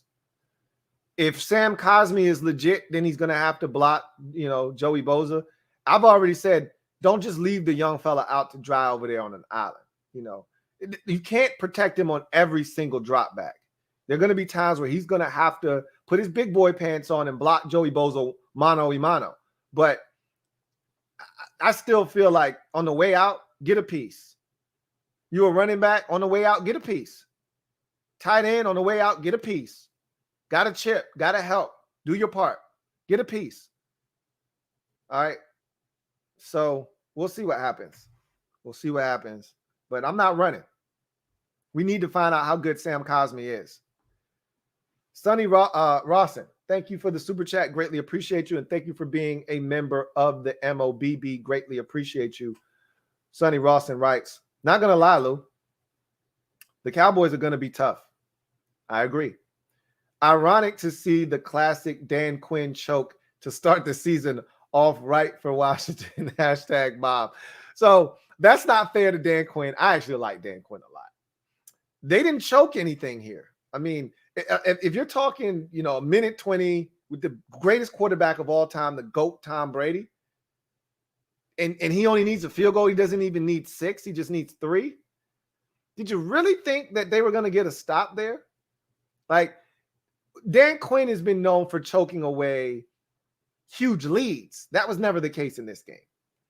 So I'm not gonna allow the Dan Quinn slander. However, they weren't gonna stop Brady. Okay, they were this close, and again, you got to give credit where credit was due. They were this close early on that final drive from Mike Evans catching the ball and running maybe for a potential touchdown. Trayvon Diggs got his hands on the football by that much and stopped Mike Evans from jaunting down the sidelines, if not for a touchdown, clearly into field goal range. So there were a lot of close calls in this game. At the end of the day, it's Brady, man. It's Chris Godwin. It's Rob Gronkowski. It's Mike Evans. It's Giovanni Bernard. It's Antonio Brown. It's the Buccaneers offense. They're just that damn good. And oh, by the way, it's Tom Brady. Okay, TB12. Yeah, probably 29 or 30 of the teams would have saw similar fates in that situation. Not many teams are getting a stop in that situation, with Brady just needing a field goal for the win. So, not going to allow that one to fall in the lap of Dan Quinn. The defense gave him a chance because the offense couldn't put it in the end zone. The defense gave them ample opportunity to win this game, in the offense, despite Dak throwing for 400, they didn't get it done. Hunter Hodovic, thank you for the super chat. Greatly appreciate you. My guy, Hunter Hodovic, writes, also, bro, who the hell was 35 on Tampa Bay? LOL. Got cooked. If I'm not mistaken, that is Jamel Dean. It's funny that you say cooked, because the first thing I think of when you say cooked and then Dean, I'm thinking about Jimmy Dean sausages. So yeah, Jamel Dean was looking more like Jimmy Dean over there. He was getting cooked, man. He definitely was getting cooked. I know you didn't mean to do that, but you lofted it up, man. I had to spike it. Boop, over the net, man. That was an easy alley-oop, man. I had to put that one in the bucket right there, man. Thank you for the super chat. Super chat, Hunter Hodovic. Abdella, thank you for the super chat. Greatly appreciate you. Abdella writes, well said. I think we will be fine against most teams. A lot of potential and experience in our scheme. I feel the same way. And much like I do with the Buccaneers, with their defensive coordinator, Todd Bowles, I got nothing but the utmost respect for Todd Bowles. And even if he doesn't have enough to work with, it's Todd Bowles. So I feel like he's going to get the most out of it. I feel the same way about Jack Del Rio. So I feel, and we've got talent, just like Tampa has talent. We have talent. So you give a diabolical defensive coordinator pieces to work with, and he's going to get nasty. And that's what Todd Bowles did last year. That's what a lot of people expect Todd Bowles to do this year. And that's what Jack Del Rio did last year with limited parts. Thought he was phenomenal. And I think he's going to do it again this year. So we'll see what happens. Okay, that one is it. That was the last super chat of the night. What a game. What a game. What a game to start off the 2021 NFL season. If that is any indication of what we're in for this weekend, Bart Scott can't wait. Should be a hell of a season if we're going to extrapolate this game over 17 weeks. Should be a ton of fun, man. Tampa Bay Buccaneers 31, Dallas Cowboys 29, as we got a barn burner to kick off the 2021 season. Defending champs uphold the tradition of the banner dropping team winning in week 1 on the opening game of the season, although they had to work for it, did those Buccaneers. Now the championship team 15-2 on kickoff Thursday to get the season jump started. Buccaneers win and go to 1-0. Cowboys drop to 0-1 on the season. So that's going to do it for me, your man, Louie T. That's why we love football, man. I can't say that enough. That's why we love football. You waited for 6 months, and that's what you waited for right there. And I must say, well worth the wait. Metaphor to take us out of here. Thank you for the super chat. Greatly appreciate you. My guy Metaphor writes, talent. So you're saying we got a chance. Ryan Fitzpatrick 14 equals TB12, top 10. I'm not going to allow you to rope me in. And we've had this discussion before, and I know what you're trying to do. You're trolling me, and I'm not going to fall for the banana in the tailpipe. You know what it is. You know what it is. Anyway, I digress. You guys get out of here. It's after 1, going on 2 on the East Coast. I could talk until 4 in the morning after that game. What a game. Anyway, you guys have a great night. Get off the bench, get in the game, and kick it with me, your man, Louie T. If you haven't already done so, I urge you to subscribe to the Louie T Network for more great content. Turn on your notification bell so you don't miss a thing. And also hit the like button if you haven't already done so on the way out. I really do appreciate each and every single one of you out there. Bucs 31, Cowboys 29, Bucs 1-0. Cowboys drop to 0-1 after a doozy of a game to kick off the 2021 NFL season. Until next time, I'm your man Louie T signing off saying God bless and good night. Louie